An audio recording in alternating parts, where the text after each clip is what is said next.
Okay, so unang-una dyan ay kukunin mo muna yung color ng design. Alright? So kuha muna tayo ng palette natin. Okay? So una, gawa tayo ng square dyan. Ayan. Then next, duplicate natin kung ilang kulay po yung kailangan natin. Since kailangan natin ng kulay, 1, 2, 3, 4. Bali, 4 na kulay. So ito, duplicate ko po, hold, alt, drag. And then, duplicate ko na lang para mag-repeat yung action. Control D. 3, 4, 5. So, 5 na kulay. Next na gagawin ko po dyan ay punta tayo dito sa ito. First na square. And then, eyedropper. I for eyedropper. Kunin po natin yung kulay na to, yung first color natin. Ito. So, nakuha na. Next, selection tool. Select natin yung second square. I for eyedropper, shortcut key. And then kunin natin yung second color, which is yung stroke color. Ayan. Next, kunin natin itong third color natin, I for eyedropper, and then kunin po natin ito. Ayan. Ganon din sa fourth. Ito. Fourth. Yung sa dulo, may gagawin ako dyan kasi gagawin ko siyang gradient. Ngayon, itong kulay na ginawa natin kanina, tatabi ko lang. Seselect ko po ito, itong 4. White na po ito. Yes, ito. Parang plain. Ito nga. Ito siya. Tinatapat ko lang doon. Yan. Next, select ko po ito. Yung 4 na square dyan na kinapi ko po yung swatches niya. And then, lalabas ko po yung color swatches. Naka-record po ito. And then next, select ko po dito, new color group. Nakaselect po yung swatches na ginawa nyo kanina and then new color group, pwede nyo na pong i-rename yan. Example, project 1. Kung ito yung ginagawa nyo, project number 1. And then, okay. Mapapansin nyo po, nandito na po siya sa color group mo. Ibig sabihin, sa designing mo, dito ka lang maglalaro. Oo, yun yung brand color, brand identity mo. Kasi nga, pag lumampas ka pa dyan, maaring ma-compromise na yung design mo. Oo. Ito na siya ngayon. Next, umpisa na natin. So, beach yan. Try lang natin mag-engage ng word. Typography. Yan. So, next na gagawin natin dyan. Unang gagawin natin ay i-disable natin yung fill color, kagaya ng ginawa natin. And then, pupunta tayo ng appearance panel. Sa appearance panel, magdadagdag tayo ng fill color, add new fill. Sa add new fill, ang unang kulay natin, yung pinaka-base color natin is yung orange. Ito, yung light orange. So, select natin to. Double click natin yung fill color, lalabas po yung color swatch. And then, i-tweak lang natin ito.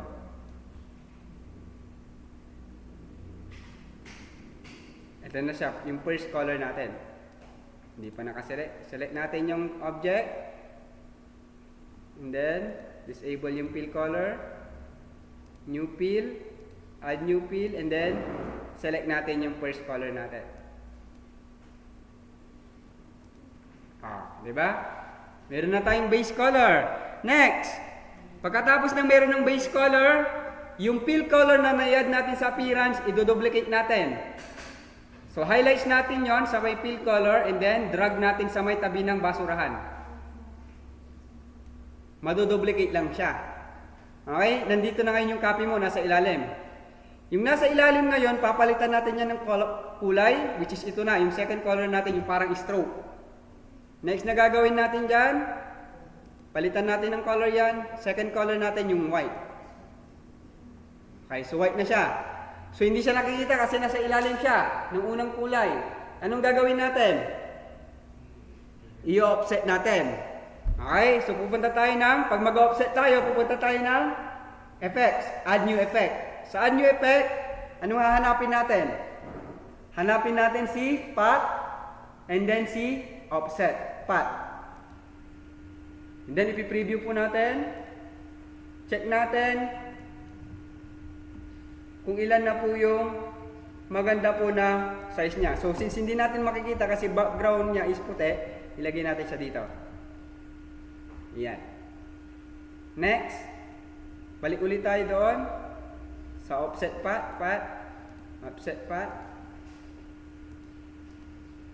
Then, magdagdag tayo ng size niya.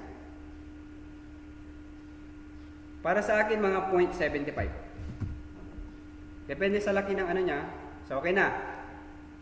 Or, I mean, siguro 0.50 sa akin.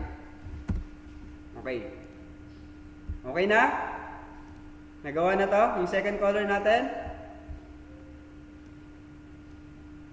Yung third color natin, yung kulay orange. Punta ulit tayo sa, select natin yung object. Punta tayo ng appearance. Yung kulay puti, ito na naman yung idoduplicate natin. Okay?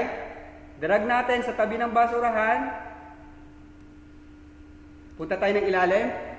And then, para makita natin yung offset, path. Diba ito, nakaganyan yan eh. Nakaganyan, nakatago. I-click lang po natin ito, yung drop down arrow. Magda-drop down yan, lalabas po yung effects na ginawa mo. I-double click mo lang yun ngayon.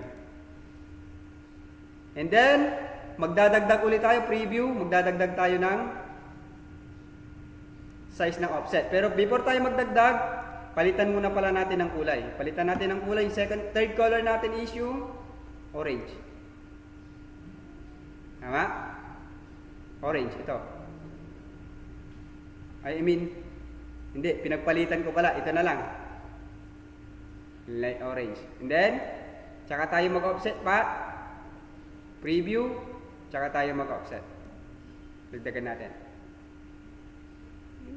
Mali. Puti yung naano ko dito sa may yellow. Ayan. Yan o. Kuha. Napagpalitan ko lang. Yung kulay orange nandoon pero no. Okay? Next.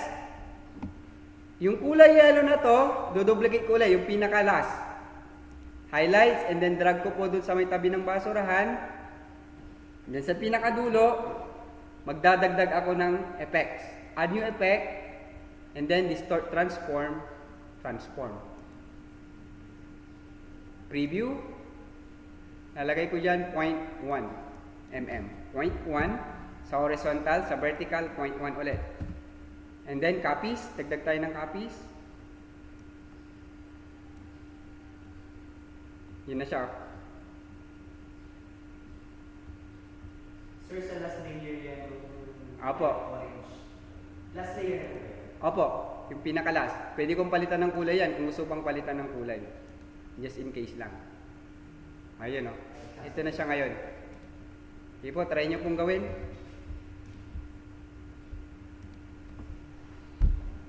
Try nyo pong gawin yung typography na ganyan.